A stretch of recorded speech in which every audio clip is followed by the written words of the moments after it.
ఈరోజు press meet పెట్టడం యొక్క ముఖ్య ఉద్దేశం పెద్ద దస్తగిరి మర్డర్ గురించి నాకు కండిషన్ బెయిల్లో రావడం జరిగింది. నా యొక్క వాదనను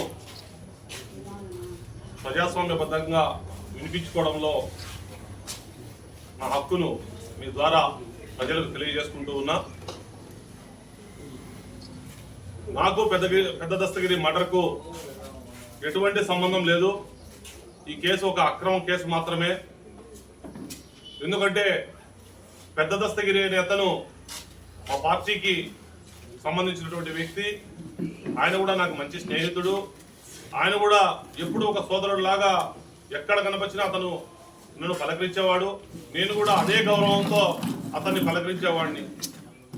నాకు అతనికి ఎటువంటి మనస్పర్ధలు కానీ ఎటువంటి లావాదేవీలు కానీ ఎప్పుడు కూడా లేవు. ఎప్పుడు కూడా మేమంతా కూడా పార్టీ ఆఫీస్లో కలిసిమెలిసి ఉండేవాళ్ళం. ఇది ఒక అనుకోకుండా జరిగినటువంటి ఒక దుర్ఘటన. ఎందుకంటే ఒక మంచి మిత్రుడిని మేము కూడా కోల్పోయినాం. ఆ బాధ నాకుతో పాటు మా పార్టీ వాళ్ళందరికీ కూడా ఉంది. ఇకపోతే నేను వైఎస్ఆర్సీపీ పార్టీలో యాక్టివ్ నాయకునిగా ఉండేవాడిని. ఎప్పుడు కూడా ఏ ధర్నా అన్నా కూడా పార్టీ ఏ పిలిపించినా కూడా నేను ముందుండి నడిపించేవాడిని. ఆ సందర్భాల్లో సమైక్యాంధ్ర ఉద్యమంలో కావచ్చు, విద్యుత్ ధర్నాలో కావచ్చు, మరి పార్టీ పిలిపించినటువంటి అన్ని నిరసన కార్యక్రమాల్లో కూడా నేను చురుగ్గా పాల్గొన్నప్పుడు పోలీసులు పెట్టినటువంటి కేసులు తప్ప నాపై నాకు వ్యక్తిగతంగా ఎప్పుడు కూడా ఎక్కడ కూడా పర్సనల్ కేసులు లేవు. నాకు ఎప్పుడు కూడా ఏ క్రిమినల్స్తో కానీ ఎవరితో కానీ ఎప్పుడు కూడా నాకు సంబంధాలు లేవు. అంతేకాకుండా నేను ఉన్నటువంటి 22 సంవత్సరాల రాజకీయ జీవితంలో ఎవరితో కూడా పెద్దల పట్ల నేను గౌరవంగా ఉండేవాడిని. పార్టీలకు అతీతంగా ఎవరు కనపచ్చినా కూడా నమస్కారం పెట్టే వ్యక్తిని. కులాలకు అతీతంగా, మతాలకు అతీతంగా ఎవరు కనపచ్చినా కూడా అదే గౌరవం ఇచ్చేవాడిని తప్ప నేను ఎప్పుడు కూడా ఎవరితో గొడవలు పడ్డం కానీ, మనస్పర్ధలు కానీ, ఎక్కడెక్కడన్నా వాగ్వివాదాలు కానీ, ఎవరినైనా నేను చేయి చేసుకోవడం కానీ ఎప్పుడు కూడా. ఎందుకంటే ప్రెస్ వాళ్ళందరూ కూడా దాదాపు 22 సంవత్సరాలుగా మీరు మేము కలిసి ప్రజా జీవితంలో ఉండాం. ఎందుకంటే నా ప్రవర్తన మీ అందరికీ కూడా తెలుసు.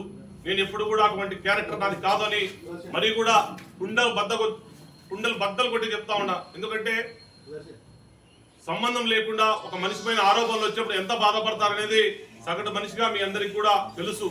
కాబట్టి ఆ బాధ, ఆవేదన ఈరోజు మీ ద్వారా సమాజానికి నేను చెప్పుకోవాలి కాబట్టి తిరిగి నేను చెప్పుకుంటా ఉండా. ఎందుకంటే చెప్పుకోవాల్సినటువంటి అవసరం, సందర్భం నాకు ఎప్పుడు రాలేదు. ఈరోజు నా పైన ఒక అక్రమమైనటువంటి కేసు వచ్చింది కాబట్టి ఖచ్చితంగా నేను చెప్పుకోవాల్సినటువంటి అవసరం, సందర్భం వచ్చింది కాబట్టి మీతో పాల్పంచుకుంటూ ఉన్నా. అంతేకాకుండా ఏ స్టేషన్లో కానీ పోలీస్ అధికారులతో నాకు సత్సంబంధాలు ఉండేది. నేను ఎప్పుడు కూడా ఎవరి పట్ల దురుసుగా ప్రవర్తించేవాడిని కాదు. ఒక పోలీసులే కాదు, ఏ అధికారులతో కూడా ఒక మంచి కింద స్థాయి కానీ పై స్థాయి అధికారులతో ఒక రాష్ట్ర స్థాయిలో ఒక మంచి సంబంధాలు పెట్టుకున్నటువంటి వ్యక్తిని నేను.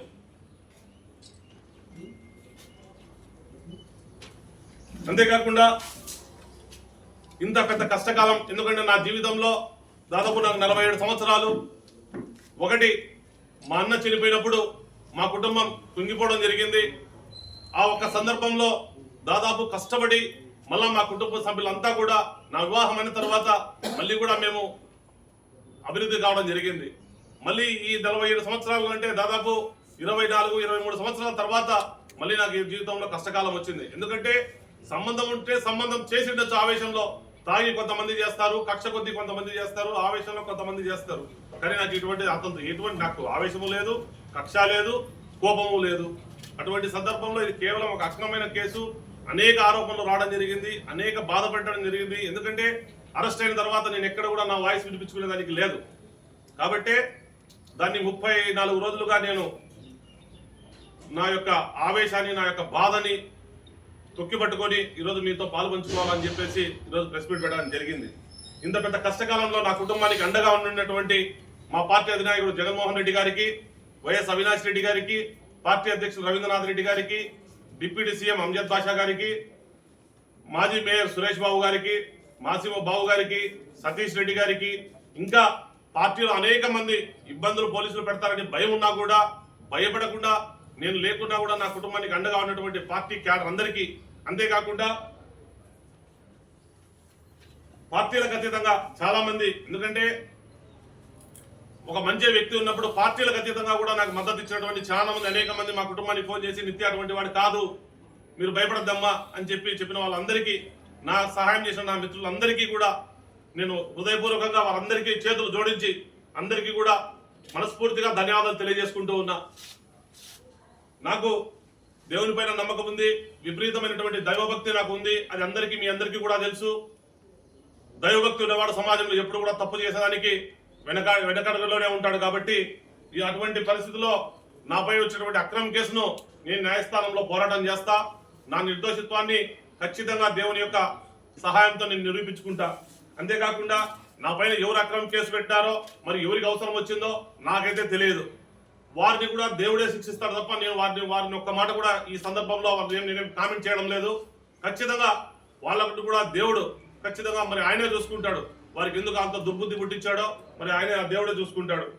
అలాగే కడప ప్రజలు ఎప్పుడు కూడా అనేక మంది ప్రెస్ వాళ్ళు, నాకన్నా పెద్దవాళ్ళు, ఒక తమ్ముడులాగా సమాజంలో ఉన్నటువంటి అన్ని పార్టీల వాళ్ళు కూడా ఒక తమ్ముడులాగా, ఒక బిడ్డలాగా నన్ను ఎప్పుడు కూడా ప్రేమిస్తూ వచ్చారు.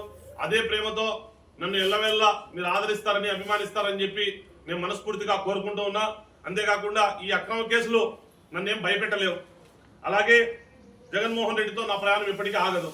ఎందుకంటే రాజకీయాలు ఏం శాశ్వతం కాదు. మాకన్నా ముందు శివానంద రెడ్డి సార్ ఉన్నాడు, ఆయన తర్వాత అహ్మదుల్లా ఉన్నాడు, ఖలీల్ బాషా ఉన్నాడు. ఎంతో మంది రాజకీయాలు వస్తారు పోతారు. రాజకీయాలు ఏం శాశ్వతం కాదు, రాజకీయాలు అవసరం కూడా లేదు. కేవలం నాకు జగన్మోహన్ రెడ్డి గారి మీద ఉన్నటువంటి ప్రేమతోనే నేను ఈ రాజకీయాల్లో ఆయనతో కొనసాగుతా కూడా తప్ప ఈ కేసులు పెట్టేంత మాత్రాన్ని నేను ఏదో భయపడి ఇంకోటి అవుతానంటే అది ఇక వారికే నేను వదిలేస్తా ఉంటా. దాదాపు 5వ తేదీ మిడ్ నైట్ మర్డర్ జరిగిన తర్వాత నేను రిమ్స్కి వెళ్ళి చూశాను. ఆయన చూసిన తర్వాత ఒక మానవత్వంతో నాకు ఎంత బాధ ఉంటుందో సగటు మానవుడిగా నాకు అంతగతంగా ఎక్కువ బాధ ఉంది. ఎందుకంటే అతను మంచి వ్యక్తి, చనిపోయిన దత్తగిరి. నేను ఎక్కడ కూడా 5వ తేదీ నుంచి 17వ తేదీ కడపలో ఉండా. నేను ఎప్పుడు కూడా ఎవరితో నేను అట్లా ఉంటే 8వ తేదీ కోర్టులో ఉండా, ధర్నాలో ఉండా, ఆంధ్రజ్యోతి ఆఫీస్ కాడ ధర్నాలో ఉండా, తర్వాత ప్రెస్ మీట్లో ఉండా, పెళ్లిలో అటెండ్ అయినా. అట్లా ఉండేవాడిని అయితే ఏమైనా నేను ఇప్పుడు చేసేవాడిని ఏంటంటే నేను ఖచ్చితంగా ఊరు వదిలిపెట్టి వెళ్ళిపోయింది. నేను దాదాపు ఆదివారం పొద్దున్నే హైదరాబాద్ నుంచి 5 రోజులు ఉన్నా. నేను దాదాపు 2 నెలలుగా హైదరాబాద్లో వ్యాపారం చేసుకుంటా ఉన్నా.